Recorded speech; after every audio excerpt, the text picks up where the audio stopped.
historical downtown Wilmington, Cape Fear Community College proudly presents Word on the Street with your host and moderator, Chair of Humanities, Frank Carter. Hello everyone, I'm Frank Carter and welcome to Word on the Street. On this week's show, we're being joined by three Cape Fear Community College students who are going to discuss topics ranging from racism to the media presentation of violence. Joining us from the Arts and Sciences area is Michael Dukes. From Film Video Production, Brad McClanahan. And joining us again, second time, from Pre-Law is Ashton Thomason. Our first question of the day is, what do you think would provoke violence in school, the type of violence that we saw at several high schools back in the late 1990s, early 2000s, and especially the Columbine incident? Before we start talking about this with our panel, let's go to the street and see what people are saying. Probably being abused, messed with at school too. Probably because he's bullied or he's picked on. Being pressured in all the tests you got to take during the week and just not doing your work is probably one of the reasons I can think. What would make a kid shoot up a school? A bad home life, a dysfunctional family, someone who's not right in the mind. Pressure from their friends, teachers that are ill-mannered. Probably bullying, just getting back at all the bullies that picked on them. I do believe that younger kids, that they're influenced a lot by their parents, so violent actions by their parents may influence younger children, but older children, alienation by other people. So media, I would say music, the movies, just maybe anger built up inside from their maybe household, what's going on, their personal lives. I think the influences of other people, like the way they be treated and the environment around them, I think that's the main reason that kids shoot up schools. Chemical imbalance, definitely, with the brain. Being loners, having friends. So are we just in a violent society? Is that what's wrong? And let's take a look at some of the things that might be wrong that cause violence in society. Ashton, when did you first notice that our society had violent people in it? Oh gosh, I don't think there was any one particular point in time that just hit me and said, oh gosh, people are mean. I've always noticed it. Since you were a child, baby, whatever? I'm not a baby, because then you're kind of confined to, the care of your home, if there is any. But yeah. Once I started getting out, when I was in school and stuff, it's automatically evident that people are mean. Do people fight in school? Yeah. Did you ever fight in school, Brad? No, I've never been in a school fight. Okay, but were there some when you were in school? Definitely. Were they innocent, sort of fisticuff things? Some were, but some definitely got a little more violent than that. What was done about it? Usually suspensions from school, anywhere from 3 to 10 days, depending on the severity. And what does that do? That sends someone to their home for 3 to 10 days? Gives you vacation for a week, pretty much, from So what school. happens when those people come back and are reintroduced into the school? A lot of times the same fight happens again, resuspended, and they come back again. They're threatened with expulsion, but sometimes they do come back and everything ends up being okay. Where are you from? Cleveland, Ohio is where I grew up. Is it a tough town, or? Compared to Wilmington, yeah, the bad areas of town are much, much bigger. Mm-hmm. There's definitely a lot more violence. Were your parents at home with you when you were growing up?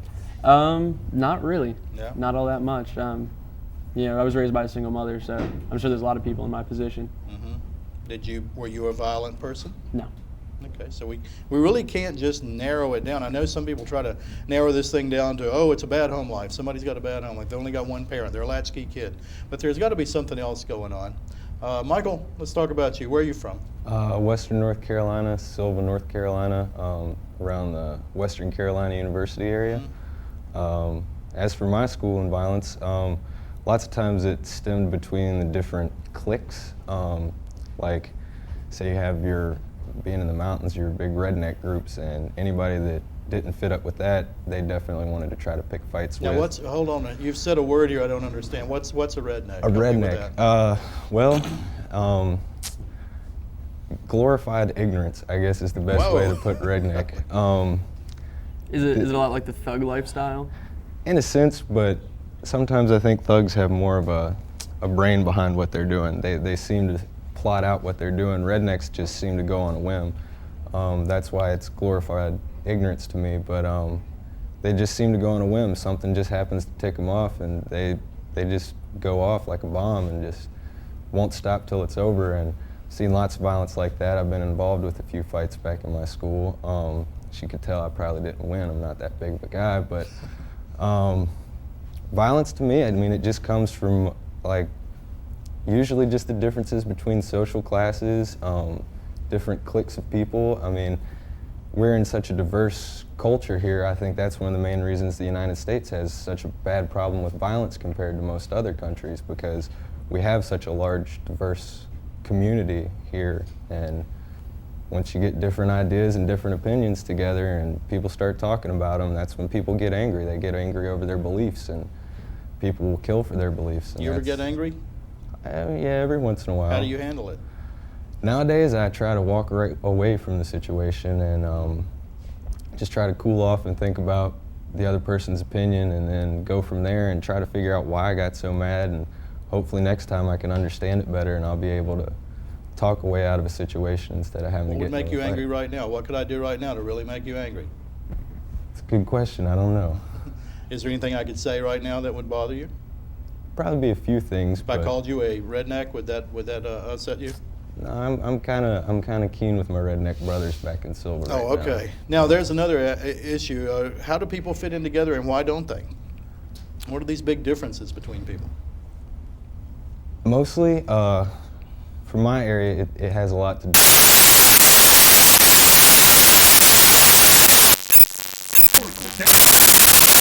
On the area, I mean, I hate to stereotype the way that I am, but usually they are more from a poor family, and the other social classes have a little bit more money. They have more of an opportunity to go further in life, further in school, and I think a lot of their violence towards the upper classes has to stem from the idea that they're just really upset that they're not in that position.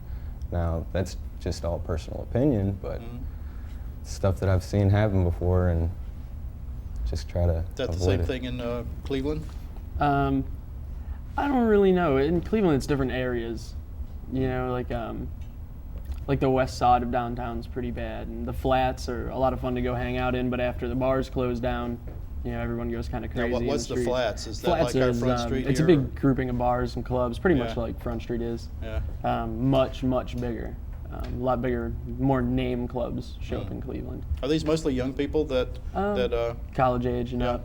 So what it would seem like to me, I'm sort of old here, so you have to forgive me on this. I came from this love and peace generation where everybody held hands and we're doing group hugs all the time. So I may be a little off on this, but why is it so much more noticeable among young people in a clique situation like you're talking about, or like you were mentioning? Why is it so much more pronounced among younger people? I think as far as the clique situation goes, that you have two groups. You know, say you have your jocks and your skaters.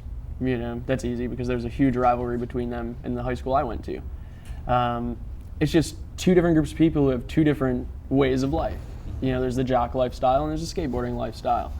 And it's just when those two ways of life collide, you have no idea how people are going to react to one another. And sometimes they react badly out of jealousy or out of, you know, feelings they've had previously. What are they jealous of? What's the jealousy here? That's what I was going to ask Dukes, was about the class system, is that, you know, it seems that you were kind of saying that, you know, sometimes it's the jealousy that starts the violence, and I was just wondering. Well, part of it, some of the jealousy stems from the way that the jocks or the more upper class people respond to some of these people. I mean, you can't say that just the lower class or the more redneck, whatever, from my area, you can't just say that just because these people have this, they're going to jump out against them. There's obviously things that are said there, things that are implied towards them. I remember distinctly in my high school, is a real small town, but I remember one friend, well, I guess I should call him an acquaintance nowadays, but he loved to go around and tell people that he was above them because of where his family was. And he would just get in people's face and be like, I'm so much better than you, I'm above you, my family is above you, my family's above your family. Needless to say, he got knocked out quite a few times, but for some reason he kept going back and doing it, and he just provoked it in people. And I mean, obviously if this person wasn't jealous or didn't care, they wouldn't have responded with violence the way that they did, but that's how it starts. It gets rubbed in their face. They get told certain things, and even through the structure of the teachers sometimes you can see it, with them basically coming out and saying, you know, you're never going to amount to anything. You know, you're just like your parents. I remember them when they were in this school. Teachers actually say that? I've heard quite a few teachers from my hometown say that. That's a wild thing. So. That would be tough for me to hear. You know, coming from an authority figure. Ashton, we've talked about guys mostly. Violence, it seems to be a guy thing, from what I'm hearing here. Do women have violent tendencies? Yeah. We have a lot more finesse to it than they do. They're just like, let me get a 2x4 and beat you, but we're more slick about things. How do females handle violence or anger within? What do you do yourself? Are you a violent person or an angry person? No. I mean, everybody has a temper, and everybody's temper can be sparked, but do I go and shoot people? No. What would provoke that sort of thing? What would cause you to go that far? Me, I don't think I can be pushed to the point of, you know, killing somebody. I think a lot of kids do. It's lack of understanding and lack of acceptance. When they don't feel accepted anywhere. They don't feel like they can become, you know, a part of something, you know, and people don't understand where they're coming from. They don't understand how they feel, and they don't really try, and that's where kids are cruel. We don't have a lot of, you know, high school kids, they don't have the sophistication or the education to know how to make themselves understand another person or where they're coming from. And that's where I think a lot of the violence comes from. Do you think maybe there's a way to fix that problem? Is there something we can teach people, or is there some magic word or something we can say to people to cause that to go away? I wish I knew. If I did, I'd be screaming it from high heavens. I would. I'd like to jump in on that. Sure. I'd like to see more teaching of the diversity and teaching of other cultures at a younger age in schools. Having an understanding for the younger children on social class and things like that, because that's the only way they're going to start to understand, because a lot of students, they get to college before they even hear anything about the diversity of this country, before they hear anything about like real knowledge on social class, on different racial groups. I mean, from my hometown, there's people that haven't even left the city, and it's probably got a population of less than 100,000 easy. Yeah. And it's just that those people, they don't get out, they don't get to see much, and once they do, it's so foreign to them that they don't know how to handle it. And I think we need to start teaching diversity at a younger age to all the students. I think I agree. Well, I think, you know, cultural diversity is a good thing to teach. It's a good thing to know what else is out there, but before then, you need to know right from wrong. Those are the two most important things in the world, right and wrong. Seems like that would be pretty easy. I mean, But this it's is right not. and that's wrong. Yeah. We'll talk about a little bit more where you get your ideas of right and wrong in just a few minutes. We're going to take a look now at the second question today, and that's, does the media have an effect on what you believe to be right and wrong, and what happens to you when you start making decisions based on the things you see on TV and cartoons or whatever? First, though, let's take a look at what some other people have to say. Me, I really don't think music and movies do it, because basically most kids should know, you know, when you get around that age, that most of the stuff is just fake. So I think basically it starts at home, just like everybody else thinks. I don't think it plays a role, but I don't think it helps it either. As far as media, I think they instill fear into people, at least in this country, and that has quite a bit to do with why those events might occur. Somewhat, not really. I just think it's in your personality to do something like that. No, not really. Be honest with you, I really don't think they do. I don't think so. Everyone watches it but not everyone's shooting up the school. No, everybody blames everything on the media. It's not the media's fault. It's the parents who let the media babysit their kids. Yeah, I think the media is way overhyping the music and the video games and stuff, because I listen to some of the same music and play some of the same video games, and I don't go out and shoot my students.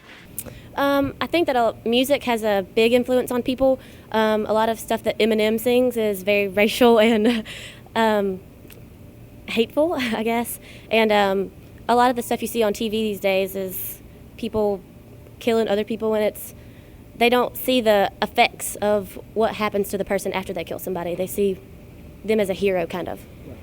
No, I don't believe that, because kids gonna do what they're not gonna reflect what they see. They're gonna do what they want to do. I think some music and stuff would probably play in that, and like video games and stuff like that. We're going to take a look now at possibly some of the things that cause us to feel the way we do, if indeed our society is violent. There's been a lot said about why we are the way we are if we are a violent society, and a lot of the time the media has been blamed for introducing somehow a violent atmosphere into the American fabric. Okay, Ashton, it's your turn. Let's talk a little bit about violence. Do you remember the first thing you saw on television that appeared to you to be a violent activity? Roadrunner. Do you remember the Roadrunner? He used to paint caves on the rocks. I never saw that as like Did you ever believe just in that? mean-hearted violence. I Yeah. never saw it like that. But the coyote always died. I mean, he hit the wall that was where the painted tunnel was, and he would hit it and be flat, and then he would get up and move or whatever. Did you think that was violent? No, I never really watched that show. Oh. Okay. There's no sound. It aggravated me. Oh, okay. All right. No sound in Roadrunner? They made sound. No dialogue. Oh, no dialogue. Okay, yeah, that bothered you, huh? There was no violent talking or whatever.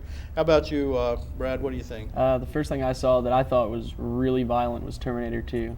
I was probably 13, something like that. Now, you First weren't real supposed violent to see thing. that movie, though, until you were 18 That's right. years Well, old. I was with my parents, and they had rented it, and I'd heard that it was a good film, and I just wanted to see it. And they said, all right, you can watch this with us. And I think that's a big part of the problem, is that parents aren't watching, these violent movies and things with their kids, because what I got out of it was a great story. I saw the story of the movie. Now, if I was watching that by myself, I would have seen a lot more just straight violence. Mm-hmm. I'd have taken more notice of that. Wow, that's a very violent movie. I don't know how many people die in Terminator, but probably a lot of them.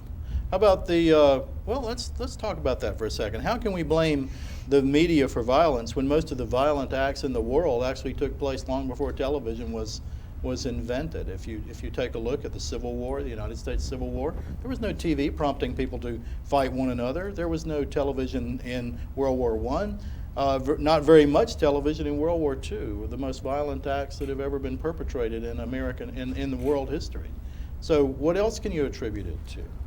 Well, that violence with the wars, I don't think the wars really have been sparked by the media. I think the violence that they're talking about being sparked by media is just domestic crime, domestic violence, shooting of your neighbor, things like that. With the wars, most of that just was propaganda. One person got out there and said, these people are bad.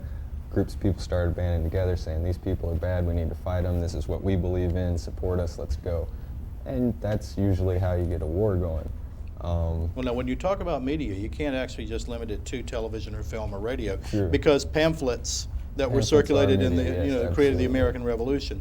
That was the media of the time. True. So I guess that media could have sparked it, but as for in our culture today, I really think that the violence is like Brad said, that people see these movies at a young age and they don't understand the story behind the movie. They just see the violence and it's glorified, and they're like, wow, if I go pick up a gun, I can shoot somebody and their head will burst wide open and blood will go everywhere and it'll be really cool looking. That's not so cool. It's not. They find that out later once they're sitting in prison for the next 20 some odd years. So, do people really associate punishment with crime? I wouldn't think for the most part, but they don't really associate it until they're there. You think those guys at Columbine who finally actually pulled a gun on themselves and killed themselves, but do you think those guys, when they went into that school that day, Do you think they had any idea of the consequence of what would happen to them unless, or to the society as a result of what they did? Knowing that they shot themselves, I think that they did have an idea of the consequences. It's the people that try to run once they're done with their act. Those are the people I don't think about consequences. The boys at Columbine, they were so precise with everything, and they knew exactly which rooms they were going to. They knew exactly where they were headed. And I believe that they knew what the consequences would be had they been caught. And that's why they turned the gun on themselves, because they figured they'd either be spending life in jail or they'd get the death penalty, so they gave themselves the death penalty. They created for themselves an image. Do you remember what the image was, Brad? The trench coats? Yeah. Is that it? Yeah. What's with that? I think it's kind of a spin-off on the Gothic lifestyle. Wearing all black and black makeup and black fingernails tough. and all that. It does look tough, and I think it's a way for insecure people to, say, look at me, I'm not insecure. Hi. I can wear all black every day and wear this trench coat, and you don't know what I've got in it, but it makes me feel better. It makes me feel tough. Now, there was another sort of fad not long after, or maybe before that. I remember country western singers on those CMTV videos. A lot of those guys had on long coats. I don't know that they were black coats. I think they were white or light colored coats, but yet at the same time, I remember that being some sort of fad, that these big coats were popular. And that happened right about time of Columbine. Yeah, Pretty does much that right have, does afterwards. the identification? See, I think that goes along some too with some other things that were going on in pop culture at the time. Like The Matrix had just come out. They wore trench coats in that movie. Yeah. So, is there some relationship between the image of violence and the act of violence? I think the image of violence is kind of seductive to kids who don't know the difference between right and wrong. They can get drawn into this fantasy world of, guns blazing and hero music playing in their heads while they're shooting. But what they don't see is what can come after that. Like Dukes was saying, the punishment and the crime. Really, I don't think it's associated with one another. There's your image of violence that's this big glorified thing in a kid's mind, and then punishment's just kind of aftermath. Ashton, you're going to be a lawyer. You're pre-law. You may actually have to, at some point in your life, defend somebody that's not such a wonderful member of society. Or you may have to put one of those people behind bars. Are you ready for that? I'm not a defense attorney. No, I'm not ready for it now. Yeah? I don't think you can.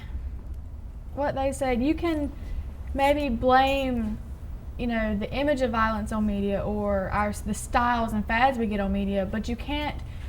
Media is too much of an easy scapegoat. You can't blame the media for deviant behavior. It's too much of a scapegoat. There's more to it than that. What role models do we have in television, film, or whatever? Who are our role models, the people we actually do pattern our lives after? There are figures out there that we try to look like. We buy clothing based on things we see on TV or in the movies. If we do that, if we'll make a decision to purchase a sport coat or a trench coat or one of these things, spending money on some image like that, then does it not follow that if you will go to that extent to create an image, that you wouldn't follow the image all the way through? I think there's more to it than that. It's not just, I saw one person shot on TV, I'm going to go shoot somebody. There's more to it. You have to have your own feelings, your own teachings, your own beliefs involved. You don't just, teenagers especially don't just copy something that big. I don't think they do. What do they copy? Are they original? No, we're not original. Well, I'm looking for originality. That's for sure. I see any young people, let's say 16, 15, 14-year-old kids, that suddenly come up with an original idea. No. This stuff starts somewhere. They're hardly ever original. That's why I said you can get the ideas, you can get the images from it, but that's not the motivation behind it. Short fuses. We have short fuses these days. Is there now, a reason if you have that a small child, a small little, boy, little girl, whatever, then I can see that. But in that case, it should have been the parent's responsibility to censor what the child sees. It should have been the parent's responsibility to teach them what's okay and what is not. Are parents better or worse now than they've ever been? They're worse now. We should know more about parenting than we've ever known. We've got every We ought to. psychological study. We've got every study that you can imagine. Everybody has got some idea of a perfect way to raise a kid. There's But we books don't act galore. on our findings. Yeah, go over to one of the bookstores and look at the section on how to raise kids. Okay. There must be 500 books in each one of those on how to do it. And most of them don't work. There's no outline for how to raise any child. I think you have to adjust to the child's personality. I agree, but with today's society, we are seeing a lot of double income families where both parents aren't able to be around the child the whole time. And that was mine. And I think a lot of those families are where we see some of the violence. And I don't know if you want to blame society for having to force more women to get out into the workforce, or if you just want to blame them for not being good parents. But I think that has a lot to do with the way kids are being raised and having the things that they watch be monitored. So a parent should stay home all the time. One of these parents should be home all the time with a child. I wouldn't say all the time, but lots of times it gets to that point where some couples realize that they need this double income and they don't think about it before they go out and get the job, and before they know it, they're neglecting their children, and their children are left to themselves to Why do we need two whatever. incomes? What's the reason for two incomes in a household? Cost of living. Cost of living. Yeah. Why is the cost of living so high? I'd really like to know.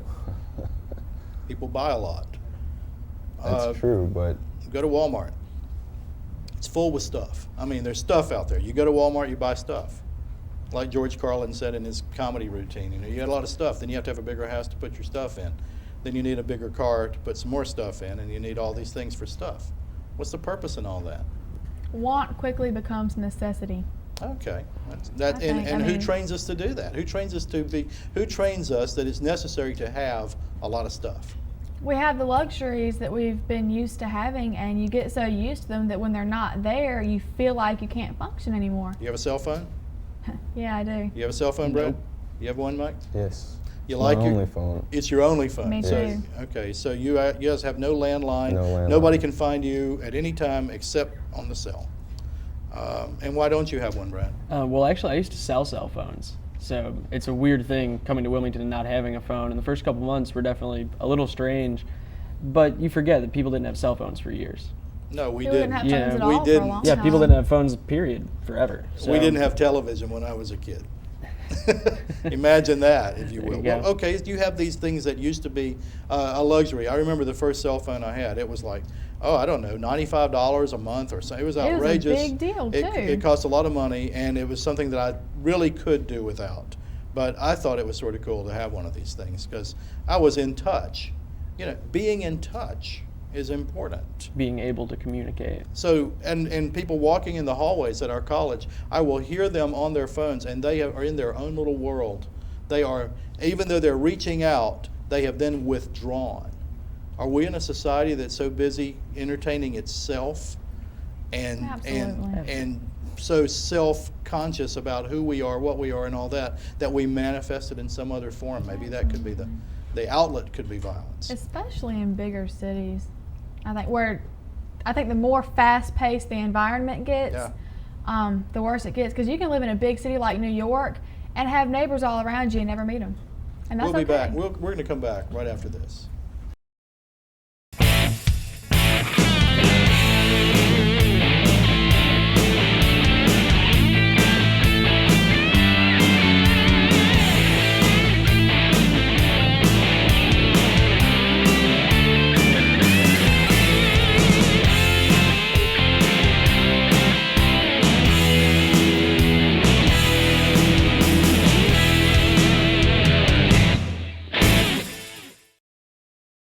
The Cape Fear Community College Film and Video Production Department is proud to introduce the Sea Devil Sound Lab.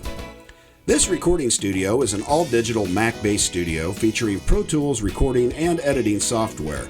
The lab offers capabilities of recording live music, voiceover work, ADR, and it's MIDI capable.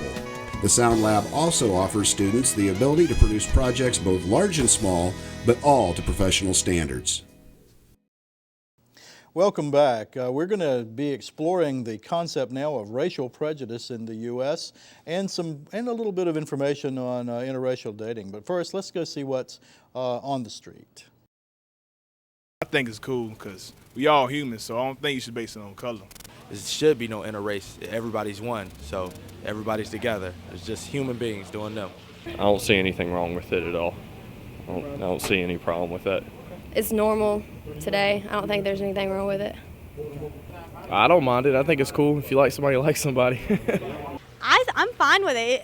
You can't help who you fall in love with, and if you love them for who they are and not for their color, then that's fine, you know. Love has no color. I'm all for it. You know, we're all humans. We should all be allowed to date whoever we want and like whoever we want. I don't have a problem with interracial dating. A lot of people's parents have problems with it, and I know that's a big issue to some people that are against it. I'm not against it. I mean, when I see an interracial couple, I'm not like, oh my gosh. I think it's good as long as you're in love with the person. Whatever, follow your emotions. I'm okay with it. Skin's only that deep. I don't think that, I mean, I don't have a problem with it. It's not very played out in the media or anything like that, but I don't have a problem with that. I think it's totally normal and cool. So that's the word on the street. Well, let's take a look at what our students in the studio have to say about it. Mike, first of all, is there racism in your part of the country where you're from, mountains of North Carolina? Plenty. In what way? How is it manifested? How do people show it? The Ku Klux Klan is actually still pretty prevalent where I'm from. How do you know? I thought they were a secret society. Well, they supposedly are secret, but I have seen a couple of crosses been burned in my county on some friends' lawns. I had one African American buddy of mine in high school, and he was always being ridiculed by numerous people just because of the area he was from. He was probably one of 4 African Americans in the entire high school. Now, why do we ridicule somebody because of a biological trait that they had absolutely nothing to do with? That is a good question. Answer it. I wish I could. I personally try my best not to, which I guess in a way kind of does make me somewhat racist because I think about trying not to be that way. So if you make a conscious effort not to be, you're actually, I mean, the conscious effort, you're demonstrating the fact that you could be. Yeah, I would say that that's the case, but I mean, it just comes from that ignorance of other cultures, from the ignorance of other people. Do people from other cultures have anything to offer American culture? They have plenty to offer. Anything and everything that they bring from their culture is something that could help better America, let us understand them better, and they can bring so much to our country. I mean, you know, trying to think of something in particular, but I mean, anything you can learn from another culture is going to help to better the type of person that you are and that you will become, and that's just the way that I feel about it. So I try to be open to everyone that I ever meet. I try not to have any prejudgment on people based on their ethnic background, their you know, their culture or anything. I try my best to just open to whoever I can. So Brad, is there any racism in Cleveland? Probably not, right? Cleveland's pretty diverse. So I grew up, you know, very used to being around people of different races, colors, you know, shapes, sizes, the whole 9 yards, and really, I didn't see that much violence that spawned from racism. You're a young person. Go back 30 years. Cleveland was burning. Yes. And like Detroit, Cleveland, a lot of those areas there was a tremendous amount of racial violence. What has that town done to cope with it and to make it better? In the last 20 years that I've been around, I haven't really seen steps taken. I think it's more of an individual thing and just acceptance and, you know, love for your fellow man in general. Any racism over there where you live? I'm from a small southern town too. In my town, it's not so much racism as it is prejudice. It's not channeled towards an ethnic group, it's channeled towards personalities, backgrounds. The word prejudice comes from prejudge, to think you know something before you really know it. Do you find, when you say the word prejudice, is that what you think of?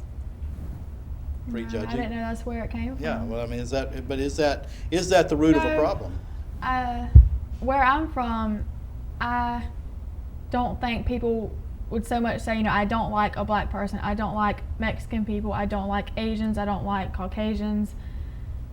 They're more, don't know how to explain it really. It's more, I don't like people that beat their children. I don't like people that drink too much. You know, just it's a trait that they do, a trait that they possess that people channel their disdain towards more than it is the color of their skin. How often do the southern, you're from a southern small town, how often do you think Southerners are stereotyped as being more racist than the rest of the world? All the time. How do you feel about that? Well, there's a stereotype for everybody, but people need to realize that it doesn't always fit every person in that category. Brad, when you were growing up there in Cleveland, did you think we were Andy and Opie down here? Was this all Mayberry? Were we slave owners? What did you think of I this? always grew up coming to Wilmington. I'd spend my summers here. And in growing up, not to stereotype, but yes, I do believe that the South is a little bit more racist than the North is, just because, you know, I've lived in both areas now, and there's definitely a difference in tone and the way people approach the topic of racism even, or prejudice. How about in the process of your social life? One of the things we're going to touch on here is interracial dating. Was there a lot of that where you lived? Yeah, and definitely. Did anybody think anything of it? Was it different? No. Now, when we say interracial dating, most of us have a tendency to think of black people, white people. How about Asian or Native Americans? Mike, you're from up there in the Native American country, the western part of North Carolina. Is there a lot of intermarriage, interracial activity? Yeah, I've seen a lot of that within the last couple of years. When I was real young going over to Cherokee, it wasn't so prevalent, but nowadays you can definitely see more of it. I think a lot of it is from gold diggers because of the new casino that they have in Cherokee, and the Indian families receive their per capita check every 6 months, and I've seen a lot of young girls go try to date Indian boys so that they can be a part of that. Now, what is this per capita check I'm hearing about? Per capita check is, there's some type of stipulation there on the reservation that if you own a business on the reservation, you have to give so much of your income to the Indian roll, which is like if you're born with Cherokee blood, if you have a certain amount, you're allowed to sign up for the roll.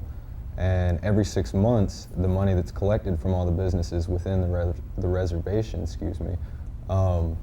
is divvied up between everyone on the roll. Like everyone gets the same, like if there's 50 people, it gets divided 50 way. Of course, there's something like 300, 400, but they all get it split. And I remember before the casino was there, they get their per capita checks, and they were happy, you know, they were getting an extra $600 or if that much. But since the casino opened, it slowly just started climbing, and I have a good friend of mine that's Cherokee, and he always tries to take a vacation and always asks me to go with him, which I've kind of jumped on that gold digging thing too. But take a little trip there on the government. This past time he said he was going to try to get us a cruise because his check was well over $6,000 for 6 months. Now that's due to gambling in the casino. It's all from the gambling reservation. that has now gambling is not legal in North Carolina except on the Indian reservation. As long as it's on the Indian reservation. Okay. They've had bingo for years, which people could win money, and it wasn't really betting, but they've had bingo for years. But now that Harris is there, they have the